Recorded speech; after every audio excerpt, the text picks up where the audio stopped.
গান শোনার মানুষের কিছু রুচি থাকে, কিছু গান ছিল না শুনলে তাও কিছুটা ভালো লাগে, তাই না? এমন কেউ নাই যে গান কানে যায় নাই, আছে না? এমন কোনো মানুষ নাই যে গান আসলে কখনো কানে যায় নাই, কানে যাবেই সবারই, কারণ সবাই তো ওপেনলি শোনে। কিছু কিছু গানের অ্যাটলিস্ট কিছু মান আছে, মানে শুনলে মনে হয় ঠিক আছে গান হচ্ছে, যদিও ওটা হারাম। এখন যেগুলো প্লে হয় দেখবেন, এমন কিছু মিউজিক, এমন কিছু ধুমধারাক্কা, গানের কোনো জাতি না, মানে শয়তান যে নাচছে ওর পাশে কোনো কোনো কোনো কি বলবো আসলে, কোনো সন্দেহ নাই ওর পাশে শয়তান নাচছে। এমন এমন সাউন্ড, আর যদি যা বলেন ভাই সাউন্ডটা একটু কমায় দেন, পাশে আলেম আছে বা মসজিদ আছে বা নামাজ হচ্ছে, আরো জোরে দিবে সাউন্ড। এদেরকে সামাজিক ভাবে প্রতিহত করা দরকার। এদের বিরক্তি এত বেড়ে গেছে, মাঝে মাঝে এমন কিছু দিবস আসে, দিবসগুলো গানের জ্বালা রাত্রে ঘুম হয় না। মুমিন বান্দা ঈশার নামাজ পড়ে ঘুমিয়ে যাবে, শেষ রাত্রে উঠবে, ও সারা রাত ঘুমই হবে না এই গানের জ্বালায়।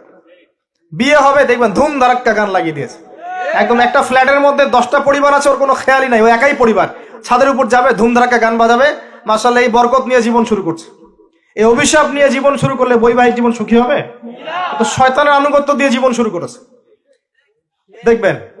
আবার দিয়ে এমন সময় অনেক কিছু কনসার্ট হয় দেখবেন, স্টেজে এমন ভাবে নাচানাচি করে মনে শুয়োর আর বানর নাচছে। হ্যাঁ, হাদিসে এই শব্দ এসেছে, আমার উপর রাগ করবেন না। নবী সাল্লাল্লাহু আলাইহি ওয়াসাল্লাম বলেছেন, যারা এই উম্মতের মধ্যে মাদককে হালাল করে নিবে, বাদ্যযন্ত্রকে হালাল করে নিবে, এবং যারা নর্তকী নাচাবে এবং মিউজিক্যাল ইনস্ট্রুমেন্টের সাথে এদের গভীর সম্পর্ক থাকবে, একদিন সকালে আল্লাহ পাক এদেরকে বানর আর শুয়োর বানিয়ে দিবেন। একদম টাটকা হাদিস, আখিরুজ্জামানের হাদিস। পড়ে দেখেন, আলেম ওলামাকে জিজ্ঞাসা করেন, হাদিসটা না থাকলে আমার নাম বদলাই ফেলাবো। এই হাদিসও আছে। এটা কি ফিজিক্যালি হবে? আমার কাছে মনে হয় না ফিজিক্যালি হবে, আল্লাহু আ'লাম, আল্লাহ ভালো জানেন। আমার কাছে মনে হয় না যে ফিজিক্যালি হয়তো বা হবে না, ইন্টারনালি তারা বানর আর শুয়োরের মতো হয়ে গেছে, আমার কাছে তাই মনে হয়। ভিতর থেকে স্বভাবগত ভাবে দেখবেন বানর আর শুয়োরের মতো করছে। তো কি করবেন? এখানে ঈমান নিয়ে আপনি চলবেন কি? নূর কি জিনিস বোঝাতে গিয়ে আপনাকে এই কথাগুলো বললাম। আপনি 10টা দিন ইতিকাফ করে তারপরে এই পরিবেশে যান, আপনি আল্লাহর নূর নিজেই বুঝতে পারবেন, আল্লাহর নূর কি জিনিস, আধ্যাত্মিকত্ব কি জিনিস। আপনার কাছে এগুলো ভালো লাগবে না, আপনার মন, আপনার কান শুনতে চাইবে না, আপনার চোখ দেখতে চাইবে না। আর এগুলোতে থাকতে থাকতে থাকতে থাকতে যদি এগুলোকে স্বাভাবিক মনে হয়, তাহলে বুঝবেন আপনার কলবে নূরের ছিটা ফোটাও নাই, কলব আগেই মরে শেষ হয়ে গেছে। এখন আমাদের কলব এই অবস্থায় আছে। আমাদের চারপাশে এগুলো দেখছি না, গান বাজনা, বাদ্যযন্ত্র, মাদক, বেহায়াপনা, অশ্লীলতা, বেপরদামি, পর্নোগ্রাফি, ব্লু ফিল্ম, সব তো দেখছি নিত্যদিন, প্রতিদিন দেখছি। তো এগুলো দেখে যেহেতু আমাদের মনের মধ্যে কোনো রিয়াকশন আসে না, বুঝতে হবে মন কিন্তু নাই, dead. We are living with a dead heart. আমরা একটা মৃত হৃদয় নিয়ে ঘুরছি আর কি, আর কিছু না। এখন এই হৃদয়ে ঝাঁকি দিবে কিভাবে? এই অবস্থায় মৌত আসলে কি হবে? মৌতের কষ্ট খুব বেশি হবে। মৃত কলব অবস্থায় যদি মৌত চলে আসে, তাহলে মৃত্যুর যন্ত্রণাটা খুবই কঠিন হবে।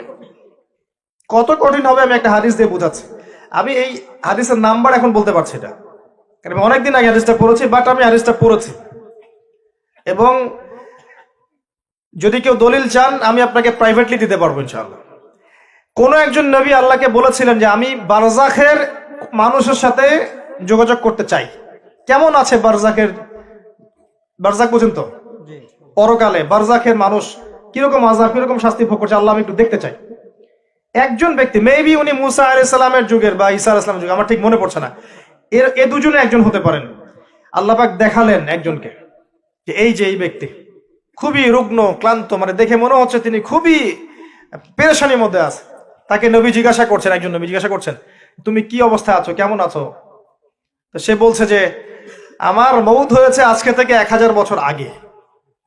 আমার মৌত হয়েছে আজকে থেকে 1000 বছর আগে, এখন পর্যন্ত মৌতের যন্ত্রণা আমার যায় নাই।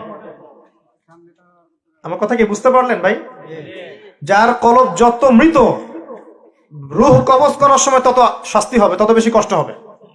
যার কলব যত পবিত্র, রূহটা অত সুন্দর করে আস্তে করে বের হয়ে চলে আসবে ইনশাআল্লাহ। যেমন কলসি থেকে পানি ঢাললে যেমন হয়, এভাবে রূহটা বের হয়ে চলে আসবে। কলব পরিষ্কার না থাকলে এটা হবে না। এগুলো আধ্যাত্মিক মারেফতি কথা নয় কিন্তু বিষয়টা। এই যে আমরা অনেকে আবার এগুলোকে বানিয়ে দিয়েছে পীর মুর্দি, তাই না? এবং নেগলেক্ট করি যেগুলো পীর মুর্দি বয়ান করবেন না, এসব পীর মুর্দি বলে বিষয়টা না। বিষয়টা হচ্ছে আত্মশুদ্ধি।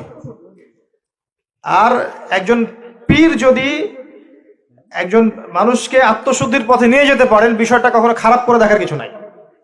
একজন মানুষ যদি আরেকজন মানুষকে আত্মশুদ্ধির পথে নিয়ে যেতে পারেন, এটাকে খারাপ করে দেখার কিছু নাই। হ্যাঁ, এগুলোর নামে আমরা অনেক কিছু তৈরি করেছি যেগুলোর হয়তো অস্তিত্ব নাই। এটার নামে আমরা অনেক কিছু তৈরি করেছি, নিজেরা বানিয়ে নিয়েছি, এগুলো হয়তো আপনি বলতে পারেন যে হ্যাঁ এগুলো সুন্নাহসম্মত হচ্ছে না ইত্যাদি, কিন্তু আত্মশুদ্ধির এই প্রক্রিয়াটাকে আপনি ডিসকারেজ করতে পারেন না। আর আত্মশুদ্ধি আল্লাহওয়ালা মানুষের কাছে না আসলে হবে না। আত্মশুদ্ধির এই বিষয়গুলো এই কিছু কাজ করা এবং কিছু কাজ বর্জনের সাথে জড়িত আছে।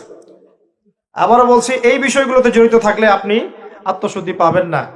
যেমন মাদক, পর্নোগ্রাফি, হারাম মেয়ের সাথে জেনার সম্পর্ক, হারাম বান্ধবী, হারাম অ্যাফেয়ার্স, সুদের সাথে সম্পৃক্ত থাকলে, মনে রিয়া থাকলে, অহংকার থাকলে, গীবত তহমত করলে, এই ধরনের কাজ, বেপরদামি বেহায়াপনার মতো থাকলে, মিউজিকের সাথে থাকলে, জুয়ার সাথে থাকলে, বা এই দুনিয়ার জীবনটাকে খেলতামাশার মতো গ্রহণ করেছেন, আল্লাহর হুকুম আহকামে পরোয়া করছেন না, আজকের দিনটা এনজয় করে নিন, কালকের কি পাতা, এমন আকীদা আদর্শ যারা বিশ্বাসী, এদের মনের মধ্যে আত্মশুদ্ধি আসবে না। আল্লাহ পাক আমাদের সবার কলবগুলোকে পরিষ্কার করুন, পরিপূর্ণরূপে আত্মশুদ্ধি অর্জন করার তৌফিক দান করুন, এবং যে কাজগুলো করলে আল্লাহ পাক আমাদের কলবে আল্লাহ নূর দান করবেন, সেগুলো বেশি বেশি করার তৌফিক আল্লাহ পাক দান করুন, আমিন। একটা এক্সাম্পল দেই, অন্য জায়গায় যাচ্ছি, দেখেন ইবলিস কি কম জ্ঞানী ছিল? সে কি কম ইবাদত করেছে আল্লাহর? ইবাদতের ক্ষেত্রে, জ্ঞানের ক্ষেত্রে সে তো অতুলনীয় হয়ে আছে, প্রচুর ইবাদত করেছে, প্রচুর জ্ঞানী। এই মহাবিশ্ব সম্পর্কেও জ্ঞান আছে না তার? প্রচুর জ্ঞান আছে। কি কারণে সে চিরস্থায়ী জাহান্নামী হলো? একটা আদেশ লঙ্ঘন করেছে, এই তো একটা আদেশ তো আদম আলাইহিস সালামও লঙ্ঘন করেছে। তাকে বলা হয়েছে গাছের কাছে যেও না, আমাদের পিতা ভুল করে গাছের কাছে চলে গেছে। এটাও তো একটা অন্যায়, তাই নয় কি? এটা তো আল্লাহর আদেশকে লঙ্ঘন করা হলো।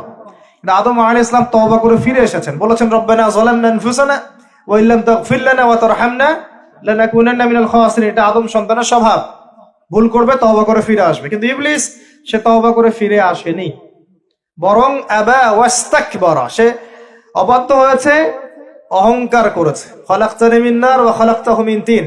এই যে অন্যকে ছোট করা, তুচ্ছ করা, আল্লাহর আদেশকে অস্বীকার করা, অহংকার করা, এই অহংকারের কারণে তার সমস্ত এলেম এবং আমল সব ধ্বংস হয়ে গেছে। এখন যদি আমরা অনেক এলেম আমল করি, মনে অহংকার থাকে, আত্মশুদ্ধি অর্জন হবে? আত্মশুদ্ধি সবচেয়ে ইম্পর্টেন্ট জিনিস। আমি একটা বই সাজেস্ট করছি, বইটা আমি পড়ছি, কিন্তু আমার পড়ার পরে আমার আসলে পিপাসা মেটেনি এখনো। এই টপিকের আরো বেশ কিছু বই আমি সংগ্রহ করার চেষ্টা করছি, ইনশাআল্লাহ তাআলা। আগামীতে আমি এই টপিকে, শুধু এই টপিকেই আলাদা স্বতন্ত্র একটা লেকচার দিব ইনশাআল্লাহ তাআলা। আল্লামা তাকি উসমানী হাফিজাহুল্লাহ, তার একটা বই আছে আত্মশুদ্ধি ও তাসাউফ। বইটা পড়েন। বইটা পড়লে আপনার কাছে মনে হবে যে বইটা আপনার জন্য লেখা হয়েছে। বইটা পড়ছিলাম আর মনে হচ্ছিল যে বইটা আমার জন্যই লেখা হয়েছে। মনে হয় বইটার প্রতিটা ওয়ার্ড আমাকেই বলা হচ্ছে। মন দিয়ে পড়েন আর পড়াশোনার অভ্যাস করেন। একদিন লেকচার শুনলেন 1 ঘন্টা 1.5 ঘন্টা, এটা আপনার জীবন পরিবর্তনের জন্য যথেষ্ট নাও হতে পারে। হ্যাঁ, যদি আল্লাহওয়ালা তেমন মানুষ হন হয়তো বা হবে। আমাদের মতো মানুষের লেকচারে 1 ঘন্টা 1.5 ঘন্টা লেকচার শুনেও আপনার জীবন পরিবর্তন না হওয়ার সম্ভাবনাই বেশি। কথা